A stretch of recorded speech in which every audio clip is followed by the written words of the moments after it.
سر ایمان وزاری صاحبہ گرفتار ہوئی، بڑے ایک قابل اعتراض طریقے سے انہیں گرفتار کیا گیا، بدتمیزی کی گئی، توہین کی گئی، اس کے بعد سزائیں بھی سنا دی گئی، ان کا ایک تلخ مکالمہ بھی ہوا افضل مجرمہ صاحب کے ساتھ. یہ سارا ایک سینیریو بلڈ ہوا، اس کے اوپر کیا انالیسس آپ کا ہے؟ یہ ایک تسلسل ہے، کنٹینیوٹی ہے، اور یہ پہلا انسیڈنٹ نہیں ہے، یہ مسلسل ہو رہے ہیں، اور یہ سلسلہ مارچ 2022 سے سلسلہ شروع ہوا تھا جب رجیم چینج آپریشن ہوا، اور رجیم چینج آپریشن سے لے کر آج تک یہ چیز چل رہی ہے، اور اس پالیسی میں تسلسل پایا جا رہا ہے. اور اس کو میں یہ نہیں کہوں گا کہ اس کو آئسولیشن میں نہیں دیکھنا چاہیے، اس کو اسی تناظر میں دیکھنا چاہیے. چونکہ پہلا شکار جو تھا وہ اتفاق کی بات ہے اس رجیم چینج آپریشن کا، جو پہلی ایف آئی آر ہے وہ مجھ پہ اور شہید ارشد شریف پہ ہوئی تھی 5 مئی 2022 کو، اور اس کے بعد یہ سلسلہ چل سو چل نکلا اور اب تک جاری ہے. اور اس دوران بے شمار سیاسی کارکنان کو، میڈیا پرسنز کو، وکلا کو جو ہے ان کے خلاف ایف آئی آر درج ہوئیں، یہاں تک کہ اعلیٰ ترین عدلیہ کے ججز کو بھی نہیں بخشا گیا. انہوں نے بھی اس سارے معاملے سے آگاہ کیا. 5 آنریبل ججز اسلام آباد ہائی کورٹ، سب سے پہلے وہ آئے میدان میں اور انہوں نے خط لکھا. پھر ہمارے جسٹس اعجاز الاحسن صاحب مستعفی ہو گئے، ان سے استعفیٰ لے لیا گیا، دھمکایا گیا.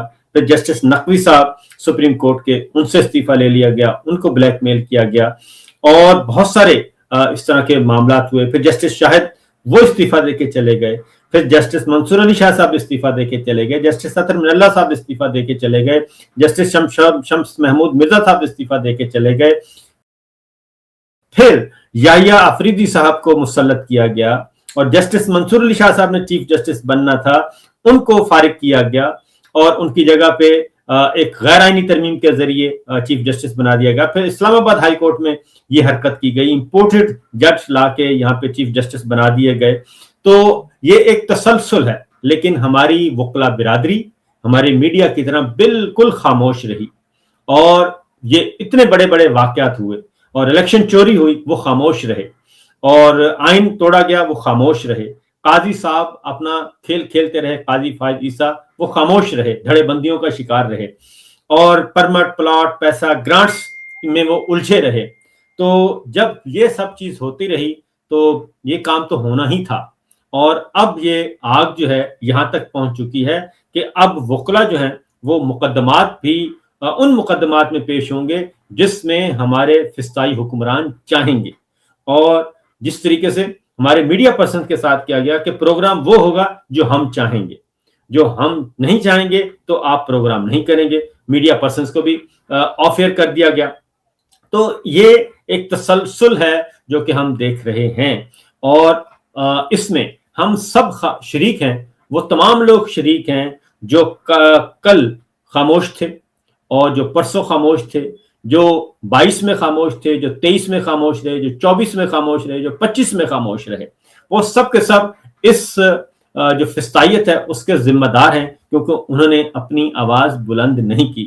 تو اب ایمان مزاری صاحبہ اور ہادی چٹھا صاحب ان کے ساتھ ہو چکا ہے. تو اب آج میں نے پہلی دفعہ اسلام آباد میں دیکھا ہے کہ آج اسلام آباد کی گلیوں میں وکلا نظر آئے. لیکن چیف جسٹس ڈوگر صاحب کیا کہہ رہے ہیں کہ کیا آپ ایمان مزاری اور ہادی چٹھا کو وکیل سمجھتے ہیں؟ یہ چیف جسٹس ڈوگر صاحب کہہ رہے ہیں، وہی ڈوگر صاحب جن کو انہوں نے خود اکاموڈیٹ کیا، اسی بار ایسوسی ایشن نے اکاموڈیٹ کیا اور ان کو قبول کیا، اور انہوں نے ان کو پھولوں کے گلدستے پیش کیے. یہ وہی ڈوگر صاحب ہیں جن کی عدالت میں ایمان مزاری صاحبہ کے ساتھ مس بہیو ہوا، اور انہوں نے وہ سی سی ٹی وی فوٹیج مانگی لیکن نہیں دی گئی. تو یہ چیز جو ہے اس کو ہم آئسولیشن میں، اس میں ہم سب شریک ہیں. سر یہاں پہ میں تھوڑا سا شامل کرنا چاہوں، یہ ایک مائنڈ سیٹ چل رہا ہے، اور یہ ایک پیج پر ہے. اچھی بات ہے کہ ایک پیج پر ادارے بھی ہوں، عدالت بھی ہو، حکومت بھی ہو. وزیر اطلاعات پنجاب یہ کہتی ہیں، صحافیوں کو کہتی ہیں یہ جرنلسٹ نہیں ہے، یہ صحافی نہیں ہے، یہ یوٹیوبر ہے، کبھی یوٹیوبر کہتی ہیں. مطلب عجیب سا ایک بےدا سا مذاق کرتے ہیں جس پہ ہنسی بھی نہیں آتی. اسی بات پہ آپ چیف جسٹس بھی چلے گئے ہیں، وہ بھی کہہ رہے ہیں کہ یہ وکیل نہیں ہے. اگر وہ وکیل نہیں ہے تو کون ہے؟ ان کے پاس بار کا لائسنس ہے. پھر تو یہ بار کے نظام پہ سب چیزوں پہ ایک جج سوالیہ نشانہ کھڑا کر رہے ہیں کہ بار نے لائسنس کیسے دیا کہ اگر چیف جسٹس انہیں وکیل نہیں مان رہے. وہ کیسے عدالتوں میں پیش ہوتے رہے, کیسے وہ مقدمات کی پیروی کرتے رہے. اصل آپ نے یوٹیوبرز کی بات کی, مسئلہ یہ ہے کہ اگر بڑی سکرین پہ بیٹھ کے ان کی کوئی تعریف کرے گا, حامد میر اگر پروگرام کریں گے تو وہ جرنلسٹ ہیں, اگر حامد میر گفتگو اپنے یوٹیوب چینل پہ جا کے کریں گے جس کو ڈیجیٹل میڈیا کہتے ہیں تو وہ یوٹیوبر ہیں, وہ یوٹیوبر بن جائیں گے. اور اسی طریقے سے طلعت حسین اگر ٹی وی پہ بیٹھ کے بات کرے گا تو وہ جرنلسٹ ہے, اور اگر وہ یوٹیوب چینل پہ بات کرے گا اور ان کے خلاف بات کرے گا تو وہ یوٹیوبر ہے, اور اگر وہ ان کے حق میں بات کرے گا تو وہ جرنلسٹ ہے. تو یوٹیوبرز بھی ان کو کہتے ہیں, اور یہی کام یہ یوٹیوبر ان کے اپنے جتنے لائک مائنڈڈ ہیں انہوں نے وہ سب کر رہے ہیں, اور بلکہ وہ بات ہی وہاں پہ کرتے ہیں اپنے یوٹیوب چینل پہ, ڈیجیٹل میڈیا پہ. اور اگلی بات یہ ہے کہ اگر یہ واقعی اتنے ہی اچھوت ہیں اور شیڈولڈ کاسٹ کے لوگ ہیں تو پھر ان کو بلایا کیوں جاتا ہے, ان سے پھر مدد کیوں مانگی جاتی ہے؟ اس کی وجہ یہ ہے کہ یہ اصل میں اسی 90s کی دہائی میں رہ رہے ہیں کہ جب 2 اخبار ہوتے تھے اور 6 کالم نویس ہوتے تھے, اور انہوں نے 2 اداریوں کو کنٹرول کرنا ہوتا تھا اور 6 کالم نویسیوں کو, اور ان کو کنٹرول کر کے ان کا مسئلہ حل ہو جاتا تھا. لیکن اب اس کے بعد ٹی وی چینلز آ گئے, پھر ٹی وی چینلز کے بعد ڈیجیٹل میڈیا, پھر سوشل میڈیا. تو یہ ابھی بھی 90 کی دہائی میں رہ رہے ہیں, وہی پالیٹکس کر رہے ہیں, وہی سیاست کر رہے ہیں, اسی طریقے سے یہ ہینڈل کرنا چاہ رہے ہیں عوام الناس کو. تو یہ ان سے ہو نہیں رہا. اس کے بعد آتے ہیں یوٹیوبرز کے بعد اگلی بات آپ نے کی کہ وکلا جو ہیں وہ وکلا نہیں ہے. تو اگین وہی بات کہوں گا کہ وہ بالکل ہولناک منظر تھا جب 5 آنریبل ججز نے خط لکھا اور انہوں نے لکھا کہ ہمارے بیڈ روم تک کیمرے پکڑے گئے ہیں, اور ان 5 ججز کے ساتھ کھڑے ہونا چاہیے تھا بارز کو, لیکن بارز جو ہیں نہیں کھڑی ہوئیں, وکلا ان کے ساتھ کھڑے نہیں ہوئے, اور ان میں سے ایک جج کو ذبح کر دیا گیا اور ان کو ڈسمس کر دیا گیا, جسٹس طارق محمود جہانگیری صاحب کو. کوئی بھی نہیں نکلا, اور جبکہ بینچ اور بار دونوں وہ کہتے ہیں کہ ایک ہی گاڑی کے 2 پہیے اور 2 ستون ہیں, بینچ اور بار اکٹھے چلتے تھے. وکلا تحریک کیوں کامیاب ہوئی تھی؟ افتخار چودھری کے لیے کیوں نکلے تھے؟ کیونکہ جو افتخار چودھری کے لیے جو درد جاگا تھا وہ درد اب کیوں نہیں جاگ رہا, وہ جسٹس منصور علی شاہ کے لیے کیوں نہیں, وہ 5 آنریبل ججز کے لیے وہ درد کیوں نہیں جاگا؟ یہ بار ایسوسی ایشنز کے اپنے اندر کے مسائل ہیں, وہ کیوں اس وقت permit, plot, grants, housing societies کی طرف دیکھتے ہیں, وہ کیوں حکمرانوں سے ملے ہوئے ہیں؟ یہ اصل پرابلم ہے. اسی لیے یہ آج اگر اعظم نظیر تارڑ صاحب وکیل ہیں, تارڑ صاحب وکیل ہیں, تو کل کو ہو سکتا ہے جب یہ پلٹا کھائے گا نظام تو اس کے بعد ہو سکتا ہے یہ ان سارے کے بارے میں اس وقت کے آنریبل ججز کہہ رہے ہوں کہ بھی آپ تو پولیٹیشنز ہیں, آپ تو فسطائی حکمرانوں کے ساتھ ہیں. تو اس لیے اس کو اسی تناظر میں ہم دیکھ رہے ہیں کہ خاموشی, مجرمانہ خاموشی, یہ اس کا نتیجہ ہے کہ اب ہر کسی کے. اور اگلی ایک بات بتا ہوں کہ یہ سلسلہ یہاں رکے گا نہیں, کیونکہ جب فسطائیت بڑھتی ہے نا, انکروچمنٹ کی طرف جاتی ہے, تو یہ عام مثال ہے چھوٹی سی کہ جب مارکیٹ میں آپ جاتے ہیں تو ایک دن ایک سٹول رکھا ہوتا ہے, 1 فٹ قبضہ, پھر دوسرا, پھر تیسرا. یہ انکروچمنٹ ہوتی رہے گی, اور یہ انکروچمنٹ ہوتی ہوتے ہر کسی کے گھر تک, ہر کسی ادارے کے گھر تک پہنچے گی, اور ہر جج کے چیمبر تک پہنچے گی. اس وقت شاید ان کو تھوڑا سا خیال آئے کہ تو جیسے جیسے یہ تپش پہنچ رہی ہے وہ ہمارا ضمیر بھی جاگتا ہے اور ہماری میڈیا کی آزادی بھی جاگتی ہے. ہم ایک صحافی کے لیے نکلتے ہیں اور 10 صحافیوں کے لیے خاموش رہتے ہیں, ہم ایک وکیل کے لیے نکلتے ہیں اور 10 وکیلوں کے لیے خاموش رہتے ہیں, ایک جج کو ہم خدا مان لیتے ہیں اور 100 ججز کو ہم شیطان کہتے ہیں اور خاموش رہتے ہیں. یہ سارے کا سارا ایک مائنڈ سیٹ یہ بھی چل رہا ہے. ٹھیک ہے. اور عطا طاہر صاحب کی ایک ٹویٹ بھی دیکھی اسی معاملے کے اوپر, انہوں نے کہا جو بویا وہی کاٹا آپ نے ایمان مزاری کو کھا. تو یہ جو آپ نے کہا انکروچمنٹ ہے, تو یہ تو کل نو لیگ کے اوپر بھی آئے گی, تو وقت تو بدلے گا.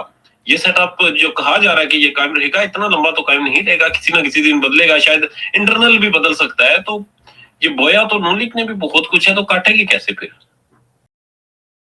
یہ بالکل یہ جو آج ان کے ٹویٹس ہیں نا، یہ تناور درخت کی طرح ان کے سامنے کھڑے ہوں گے، اور یہ جو کچھ آج کر رہے ہیں یہ فصل نے تیار تو ہونا ہے، اور یہ فصل جب تیار ہو جائے گی اور خاردار جو جھاڑیاں ہیں نا، یہ شروع میں ہی اسی لیے فصلوں میں ان کو کچل دیا جاتا ہے کہ فصلوں کو نقصان نہ پہنچائیں، تو پھر یہی ہوگا اور ان کے ساتھ یہ ہونا ہے، یہ بہت دور کی بات نہیں ہے، بہت دیر نہیں اس میں ہے، ان کے ساتھ ہونا ہے۔ اور میں اسی لیے کہتا ہوں کہ جو آج خوش اور خاموش ہیں، کل کو جب ان کے ساتھ ہوگا یہ روئیں گے پیٹیں گے تو ان کے لیے پھر کوئی آواز نہیں بلند کرے گا، پھر یہ نہیں کہے گا کل کو سہراب برکت پہ یہ نہیں کہہ سکتے کہ سہراب برکت آج ہمارے لیے آواز کیوں نہیں اٹھا رہا، اس لیے کہ سہراب برکت اس وقت جیل میں ہے اور اس کو نان اینٹی بنایا ہوا ہے اور اس کو جیل میں ڈال کے بے گناہ جیل میں ڈالا ہوا ہے، اور آج ہم سب کے سب خاموش ہیں۔ آپ خود سوچ لیں کہ ہماری یونینز، ہماری صحافتی تنظیمیں کہاں ہیں، ہماری وکلا تنظیمیں کہاں ہیں، تو ساری جو تنظیمیں ہیں جو محافظ ہوتی تھیں اپنے حقوق کی، یہ بنیادی طور پہ تو اپنے رائٹس ہیں جو ان کے حفاظت کے لیے ہم چنتے ہیں نا اکابرین کو، صحافتی تنظیموں کے ہمارے قائدین ہمارے ساتھ، تو یہ آواز اٹھائیں گے، لیکن آپ دیکھ لیں کہ کوئی ایک بھی جگہ پہ کہیں ہے؟ کتنے ہمارے اینکرز آف ایئر کر دیے گئے اور کتنوں کو فارغ کر دیا گیا، تو کیا کہیں کوئی بھی آواز ہے؟ تو کہیں بھی آواز نہیں ہے۔ تو یہ سمجھتے ہیں کہ شاید یہ سب کچھ ان کے لیے ہے، تو کل کو اگر نیریٹو چینج ہو جاتا ہے، بیانیہ چینج ہو جاتا ہے، تو ان کو عضو معطل کی طرح، ٹیشو پیپر کی طرح پھینک دیا جاتا ہے، تو پھر یہ چیخو پکار کریں گے، تو جب یہ چیخو پکار کریں گے تو ان کی کوئی نہیں سنے گا۔ تو وقت تو بدلنا ہے، اس میں تو کوئی شک نہیں ہے، کیونکہ یہ تو ہم اتنے وہ بزرگ نہیں ہوئے، نہ آپ ماشاءاللہ جوان ہیں، ہم اتنے بزرگ نہیں ہوئے کہ ہم کتابوں میں جا کے دیکھا کریں گے کہ وہی فلاں کتاب میں یہ لکھا ہے، ہماری نظروں کے سامنے حالات تبدیل ہوتے ہیں۔ ہم تو اس دور کو وٹنس کر رہے ہیں۔ جی ہاں، انٹرپول نے شہزاد اکبر صاحب کو بری کر دیا، شہزاد اکبر صاحب کو پاکستان لانا تھا، محسن نقوی صاحب وہاں پر گئے، اسپیشل ریکویسٹ کی گئی اور معاملہ بڑا ہائپ پکڑا تھا۔ یہ اپسیٹ کیسے ہوا؟ یہ اپسیٹ ہونا ہی تھا، کیونکہ یہ برطانیہ ہے، یورپ ہے، اور وہاں پہ عدالتیں بھی آزاد ہیں اور ادارے بھی آزاد ہیں، اور یہ نہیں ہو سکتا کہ یہ برطانیہ اسی کامن ویلتھ میں شامل ہے، بلکہ کامن ویلتھ کا وہ ہے ہیڈ کہنا چاہیے، دولت مشترکہ کا، اسی کامن ویلتھ نے رپورٹ دی ہوئی ہے اور انٹرنیشنل آبزرور نے کہ الیکشن چور ہیں یہ سارے کے سارے، اور انہوں نے الیکشن چوری کیا ہوا ہے۔ تو ان کا خیال تھا کہ ہم چونکہ ضرورت بن چکے ہیں، بین الاقوامی ضرورت، ہم نے انکل ٹرمپ ان کے ساتھ ہیں، تو لہٰذا ہم جو کہیں گے یہ سارے مانیں گے، تو ایسا ہو نہیں سکتا اور نہ ایسا ہوگا، بلکہ شہزاد اکبر صاحب کے معاملے میں تو یوں کہنا چاہیے کہ شہزاد اکبر ان کے لیے واٹرلو ثابت ہوا ہے، اور شہزاد اکبر صاحب کی طرف انہوں نے جتنے بھی حرکتیں کی ہیں وہ ساری کی ساری واپس ان کی طرف پلٹ پڑی ہیں، اور اسی لیے شہزاد اکبر صاحب جو ہیں وہ بنیادی بات میں آپ کو بتا دوں، شہزاد اکبر صاحب کام کر رہے ہیں انٹرنیشنل یہ ہیومن رائٹس پہ، وہ ایک رپورٹ مرتب کر رہے ہیں، اور جتنا بھی انٹرنیشنل یہ جو ٹرانسنیشنل ریپریشن ہو رہا ہے اس پہ بھی، تو بنیادی تکلیف جو ہے ان سے یہ ہے کہ وہ یہ کام کیوں کر رہے ہیں، اور وہ اچھی خاصی ایک ڈاکومنٹ تیار ہو رہا ہے، اور وہ ڈاکومنٹ کیونکہ یہ نعرے لگانے سے، ٹویٹ کرنے سے، یہ میڈیا ٹاک کرنے سے اتنے زیادہ مسائل پیدا نہیں ہوتے، ان کو اثر نہیں پڑتا جتنا ایک ڈاکومنٹ تیار کرنے سے ہوتا ہے۔ تو شہزاد اکبر صاحب کے پیچھے یہ پڑے ہوئے تھے، اور پہلے ان کو کہا گیا کہ وعدہ معاف گواہ بن جائیں، وہ نہیں بنے، اور کچھ اور لوگوں کو بھی کہا تھا وہ نہیں بنے، تو جب نہیں بنے تو پھر انہوں نے اس طرف رخ کیا۔ ایک حرکت جو ہوئی ہے جس کو میں آپ کو بتا دوں کہ یہ جو حملے ہوئے ہیں نا شہزاد اکبر صاحب کے 3، اگر یہ نہ ہوتے تو ہو سکتا ہے کوئی نہ کوئی ان کو فیور مل جاتی، لیکن یہ جو 3 حملے ہوئے اور تینوں حملے پولیٹیکلی موٹیویٹڈ ہوئے، اور اس میں جو انویسٹیگیشن ہو رہی ہیں اور جو بندے بھی پکڑے گئے ہیں، تو میرا خیال ہے بہت ساری چیزیں آف دا ریکارڈ ان کو کنوے کر دی گئی ہیں، کہ آپ اپنی حدود و قیود میں رہیں اور اس سے آپ اس ریڈ لائن کو کراس مت کریں. تو جب یہ ریڈ لائن کراس کریں گے تو ان کو منہ کی کھانی پڑے گی. اور اسی سلسلے میں یہ جو القاعدہ ٹرسٹ میں پھر ایک اور یعنی کہ ایک خاتون نے یہاں پہ بد دعا دی, اس پہ ایسے ایسے ٹویٹس کروائے گئے, ایسا بیانیہ برطانیہ کے خلاف بنوایا گیا کہ دہشت گردی کے لیے برطانیہ کی سرزمین استعمال ہو رہی ہے پاکستان کے خلاف. جب یہ بات ہوئی تو یہاں سے میسج آتا ہے کہ آپ اپنی اوقات میں رہیں, آپ اپنی ڈومین میں رہیں اور ایسی حرکتیں مت کریں. پھر اوپنلی کہنا پڑا کہ اگر آپ کے پاس کوئی چیز ہے تو لے کے آئیں ریکارڈ پہ, اگر نہیں ہے تو یہ ایسی حرکتیں مت کریں. کیونکہ یہ جو سارا گروپ پکڑا گیا ہے یہ واٹس ایپ کے ذریعے یہ سارے کا سارا شہزاد اکبر صاحب کا پلاٹ جو ہے ان پہ جو سارا کیا گیا تھا وہ واٹس ایپ گروپ کے ذریعے یہ ساری میسیجنگ ہوئی تھی. تو اگر واٹس ایپ گروپ ٹریس ہو سکتا ہے, میسج ٹریس ہو سکتے ہیں, تو پھر آپ سوچ لیں کہ کیا کچھ نہیں ہو سکتا. تو برطانیہ نے اپنا جو ریڈ لائن کراس کی اس کو انہوں نے نہیں برداشت کیا اور وہ 4 بندے پکڑ لیے, اور بلکہ اگلا نیٹ ورک بھی پورا قابو آ رہا ہے. تو یہ صورتحال ہے. ٹھیک ہے. سہیل افریدی نے سر خط لکھا وزیر اعظم کو, ان کے بقایا جات ہیں کے پی کے گورنمنٹ کے, وہ مانگ رہے ہیں. دوسری جانب اقتدار کی راہداریوں میں یہ خبریں چلی کہ شاید گورنر راج لگا دیں گے. کہیں پر کچھ کمزور ذہنوں نے یہ بھی کہا کہ مار دیں گے, جان سے ختم کر دیتے ہیں سہیل افریدی کو, مسئلہ ہی حل ہو جائے گا. یہ کیا معاملات چل رہے ہیں اور بقایا جات کیوں نہیں کلیئر کر رہا وفاق؟ یہ ایک نارمل ہے کیونکہ بعض دفعہ تو یہ بھی ہوتا ہے فنڈز کی کمی ہوتی ہے, صوبوں کو بقایا جات کلیئر نہیں ہوتے, یا پھر یہ ڈیلیبریٹلی کچھ چیزیں چل رہی ہیں؟ یہ دانستہ ہیں. اس کی وجہ ہے کہ یہ تو سب کو پتہ ہے کہ اس وقت صرف ایک خاندان اور ایک خاندان کی دختر نیک اختر کو پروموٹ کیا جا رہا ہے. اور آج تو رؤف کلاسرا صاحب نے بھی اپنے کالم میں بیان کر دیا ہے کہ جب سی ڈی ایف کا نوٹیفیکیشن ہوا, چیف آف ڈیفنس فورسز کا, تو اس میں یہ طے پایا کہ اگلی وزیر اعظم مریم صاحبہ ہوں گی. یہ آج انہوں نے بتایا ہے. اور اس کے بعد اب پیچھے میرا خیال ہے کچھ رہ نہیں جاتا کہ جب معاملات یہاں تک ہیں اور یہ چیز یہاں تک پہنچ چکی ہے, اور اس وقت وہ کہتے ہیں کہ پتا پتا بوٹا بوٹا حال ہمارا جانے ہے, تو سب جان چکے ہیں. تو اس لیے صرف ایک سی ایم ہے جن کے لیے ایئر فورس 1 ہر وقت تیار رہتا ہے. وہ سوئٹزرلینڈ جائیں, وہ انگلینڈ جائیں, وہ برطانیہ جائیں, وہ سعودی عرب جائیں, جہاں بھی جائیں ایئر فورس 1 ان کے لیے تیار ہے, اور وہ ہے مریم صاحبہ. تو باقی کے لیے تو یہ سہولت نہیں ہے. اگر ان کے ساتھ آپ نظر آئیں گے منڈی مویشیاں میں, تو جب منڈی مویشیاں میں ان کے ساتھ نظر آئیں تو پھر یقیناً بات ہوگی. تو جو خیبر پختونخوا کے وزیر اعلیٰ نے خط لکھا ہے, میرا خیال ہے کہ یہ 100% درست ہے, اور ان کے پیسے روکے ہوئے ہیں, اور یہ حربہ استعمال کرتے ہیں. ماضی میں بھی یہ وفاق جو ہے جب بھی شریف اینڈ کمپنی کی حکومت رہی ہے تو یہ مخالف حکومت جو بھی ہوتی ہے ان کے خلاف یہ حربہ استعمال کیا جاتا ہے. اس کی وجہ یہ بجٹ ریلیز کریں گے تو بجٹ آگے ڈیولپمنٹ میں لگے گا, باقی کاموں پہ لگے گا, اور پاکستان تحریک انصاف کا امیج بہتر ہوگا. یہ کہتے ہیں ان کا پیسے ہی روک لیں. جیسے انڈیا نے ہمارا پانی بند کیا ہوا ہے, اسی طریقے سے انہوں نے وفاق خیبر پختونخوا کے پیسے روک لیے ہیں. تو یہ مائنڈ سیٹ وہی ہے. اور پہلے مودی نواز بھائی تھے, اب جو ہے وہ نیتن نواز بھائی ہیں.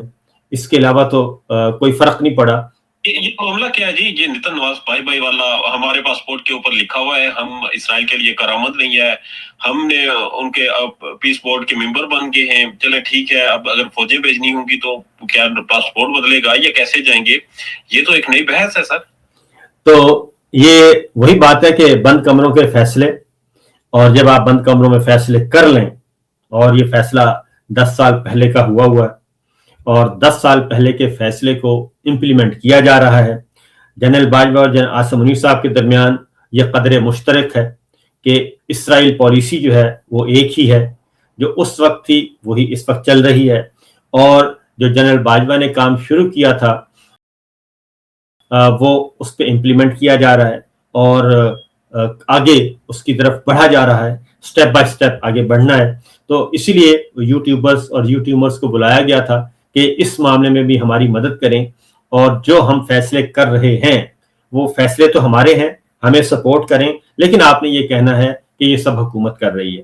تو اب دیکھنا ہے کہ نواز شریف صاحب، شہباز شریف صاحب، مریم صاحبہ. گیم کیا چل رہی ہے سر؟ شہباز شریف صاحب ہر سٹیج پر کھڑے ہو کر اداروں کو، اسپیشلی فیلڈ مارشل صاحب کے شکریہ ادا کرتے ہیں، انہیں کریڈٹ دیتے ہیں، اور سمجھدار لوگ یہ کہتے ہیں کہ یہ چارج شیٹ فائل کر رہے ہیں کہ بعد میں کہیں گے کہ یہ دیکھیں ہم نے شکریہ ادا کیا تھا کیونکہ انہوں نے کیا تھا. جبکہ D G I S P R صاحب کی پریس کانفرنس میں یہ واضح تھا کہ یہ فیصلے جتنے بھی ہیں یہ حکومت کے ہیں، ہمارے نہیں، ہم تو آرڈر اوبے کرتے ہیں. نہیں، D G I S P R جو ہے نا، وہ اس وقت پاکستان کا نوجوان، بزرگ، بوڑھے، سب، ہم سب، ہمارے ماتھے پہ وہ نہیں لکھا ہوا جو وہ سمجھتے ہیں، کسی کے ماتھے پہ بھی نہیں لکھا ہوا. تو اس لیے یہ بات تو خیر جانے دیں، کیونکہ اب تو روز روشن کی طرح ہاں یہ سب شامل ہیں اس معاملے میں، کیونکہ ایک تصویر جاری کی گئی. سب سے پہلے تو یہ کہ وہ جو اشارہ تھا شہباز شریف صاحب نے پریزیڈنٹ ٹرمپ کو بتایا، تو انہوں نے بتا دیا کہ جناب میرے باس میرے ساتھ آئے ہوئے، تو اشارہ کر کے بتایا وہ سامنے بیٹھے ہیں. تو شہباز شریف بڑا کھوچل آدمی ہے اور بہت ہی وہ باریک واردات ڈالتے ہیں. پھر ایک اور تصویر ریلیز ہوئی، اس تصویر میں تینوں اکٹھے تھے، بلاول صاحب بیٹھے ہیں، شہباز شریف صاحب بیٹھے ہیں، اور جناب آرمی چیف بیٹھے ہیں، تین. پھر ایک اور تصویر ریلیز کی گئی جس میں ٹہکے لگا رہے ہیں، اور اس تصویر کو بھی ظاہر ہے اب اس میں پی ٹی آئی کا، وہاں تو کوئی بندہ نہیں تھا نا، پی ٹی آئی نے تو نہیں نا جاری کی وہ تصویر، وہاں پہ آفیشل کوئی تھا جس نے یہ ساری تصویریں لیں اور سارا کچھ جاری کیا. تو نون لیگ ساتھ ساتھ اپنا کام کر رہی ہے، شریف فیملی ساتھ ساتھ اپنا کام کر رہی ہے، اور آج جو یہ گفتگو کر رہے ہیں نا خواجہ صاحب، خاص طور پہ آج جو گفتگو جنرل باجوہ کے بارے میں، جنرل مشرف کے بارے میں، جنرل فیض کے بارے میں جو آج کر رہے ہیں، یہی گفتگو کل کو یہی نون لیگ فیلڈ مارشل کے بارے میں کر رہی ہوگی کہ جناب یہ تو جنرل عاصم منیر تھے نا، وہ سارا کچھ کر رہے تھے، ہم کیا کر رہے تھے. ایک بات. دوسری بات، یہ جو ترتیب آپ دیکھیں کہ شہباز شریف تعریفیں کرتے ہیں کس کی؟ وہ کرتے ہیں جنرل عاصم منیر صاحب کی، اور جنرل عاصم منیر صاحب آگے کس کی تعریف کرتے ہیں؟ وہ پریزیڈنٹ ٹرمپ کی کرتے ہیں. پریزیڈنٹ ٹرمپ پھر آگے کیا کرتے ہیں؟ ان دونوں کی تعریفیں کرتے ہیں، پیمپر کرتے ہیں، ہر فورم پہ بہت زیادہ تعریف کرتے ہیں، میرے پسندیدہ فیلڈ مارشل. اور اس کے بعد میرے پسندیدہ فیلڈ مارشل کو رپورٹ کون کرتا ہے؟ یہ میں اور آپ نہیں کرتے، یہ ان کے جو لائک مائنڈڈ ہیں وہ ان سے کروایا جاتا ہے کہ بھئی یہ آپ رپورٹ کریں کہ میں نے ان کے کان میں یہ بات کی، اور میں نے پریزیڈنٹ ٹرمپ کے کان میں یہ بات کی، پریزیڈنٹ ٹرمپ نے مجھ سے یہ پوچھا، پھر ہم نے یہ کہا اور اس نے یہ کہا. پورا کالم آ جاتا ہے، پوری ایک تحقیقاتی رپورٹ آ جاتی ہے. تو یہ ساری چیزیں جو ہیں وہ ریکارڈ پہ لائی جا رہی ہیں. تو ان کی خوشنودی کا عالم بس یہی ہے کہ ہمارے ساتھ، ہم پریزیڈنٹ ٹرمپ کے ساتھ ہیں، پریزیڈنٹ ٹرمپ ہمارے ساتھ ہے، اور یہ سلسلہ اسی طرح چلتا رہے گا. تو ویسے پاکستان میں ان کا جو نیریٹو ہے وہ بہت اسلامی ٹچ والا ہوتا ہے، باہر ان کا نیریٹو جو ہے وہ بالکل لبرل، اور ہم اس میں نہ امہ ہوتی ہے اور نہ ہی کوئی اور ہوتا ہے. ٹھیک ہے، آخر میں سر اب 905 دن ہو گئے عمران خان کی جیل میں، ملاقات اب نہیں ہونے دی جا رہی، ملاقات کے لیے بڑے مسائل ہیں، اور باقی جو 8 فروری کی کال ہے وہ آن بورڈ ہے، کال اس کے اوپر کام چل رہا ہے. کیا نکلے گا اب 1000 دن ہو جائے گا، پھر اس کے اوپر کال آ جائے گی، پروٹیسٹ ہو جائے گا. تحریک تحفظ آئین پاکستان والے ایکٹیو ہیں، پی ٹی آئی کی خواتین جا کر اڈیالہ کے باہر بیٹھتی ہیں، مگر الٹیمیٹلی فضا ٹھنڈی ہوتی ہوئی، نارمل ہوتی ہوئی، حالات سازگار ہوتے ہوئے نظر نہیں آ رہے. دیکھیں، عمران خان پہ انہوں نے پابندی لگائی، یہ لگائی نومبر میں. تو ایک 26 نومبر کا ایونٹ تھا، وہ گزر گیا، اور اس کے بعد پھر 26 نومبر کے بعد انہوں نے کہا پابندی لگانے کا ایک اور تھا، نوٹیفیکیشن کا درمیان میں پیریڈ آنا تھا، اس کے لیے وہ بھی شامل تھا، وہ گزرا. اب تیسرا اس درمیان یہ جو مین ایونٹ تھا وہ تھا یہ بورڈ میں شمولیت، کیونکہ ظاہر ہے جنہوں نے پابندی لگائی ہے ان کو تو پتہ ہے نا کہ ہم نے آگے کیا کیا کام کرنے ہیں، تو اس لیے یہ عمران خان کو جو جیل میں رکھا ہوا ہے اور ان کو قید تنہائی میں غیر انسانی سلوک جو کیا جا رہا ہے اس کے پیچھے یہ سارے ہیں عوامل، اور ایک طرف ان کی پابندی ہے، دوسری طرف ان کا ٹویٹ اکاؤنٹ ڈیلیٹ کروانے کی یا معطل کروانے کی جو ہے پیرالل کوششیں ہو رہی تھیں، اور یہ ان کا عالم ہے کہ یہ عمران خان کے ایک ٹویٹ سے ڈرتے ہیں، یہ زرین نظامانی کے ایک آرٹیکل کو برداشت نہیں کر سکتے، اور اگلی بات جو ریسنٹ ہوئی ہے انہوں نے ایک گانے پر پابندی لگانے کے لیے سینکڑوں گانے بین کر دیے ہیں۔ آج پنجاب میں سینکڑوں گانے بین کر دیے صرف ایک گانے پر پابندی لگانے کے لیے، اور وہ تھا قیدی 804 اور نقدہ کوکا، وہ والا گیت۔ اس سے پہلے کیونکہ وہ باقی گیت جو تھے وہ تو دہائیوں سے چلے آ رہے ہیں اور کسی پہ پابندی آج تک نہیں لگی، لیکن چونکہ اس سال یہ ہوا کہ نقدہ کوکا آ چکا تھا اور بسنت آ رہی تھی، اور اس گیت پہ پہلے بھی دہشت گردی کا مقدمہ درج ہو چکا ہے سرکاری تقریب میں وہ گانا گانے پہ، تو اس ایک گانے پہ، اس گانے کے 2 بول پہ یہ سارے کا نظام جو ہے وہ کانپ رہا ہے، اور اسے کہتے ہیں کہ ان کی بے ثباتی۔ تو یہ جتنا بھی کرتے رہیں گے یہ چیزیں نارمل تو ہونی نہیں ہیں، ہاں یہ اپنے آپ کو سمجھتے رہیں، وہ کہتے ہیں نا جی وہ غالب کا شعر ہے کہ یہ خیال اچھا ہے، میرے ذہن میں نہیں آ رہا، تو یہ اس طرح بہلانے کے لیے یہ خیال اچھا، ہاں دل کو بہلانے کے لیے غالب یہ خیال اچھا ہے، یہ بہلاتے رہیں گے اپنے آپ کو، لیکن ان کو بھی پتا ہے کہ ایک گانے کے 2 بول جو ہیں وہ ان سے بھی یہ خوف زدہ ہے کہ وہ بھی نہیں ہونے چاہیے، اس میں نہ عمران خان کا ذکر ہے نہ اس کا نام بھی نہیں لیا گیا، تو یہ سچویشن، یہ صورتحال ہے۔ تو میرا خیال ہے کہ یہ خوف و ہراس کے ایک ماحول میں رہ رہے ہیں، اعصاب پہ ان کے سوار ہیں عمران خان، اور اب تو عمران خان تو بہت آگے کی بات ہے، ان کے اعصاب پہ سہراب برکت سوار ہے۔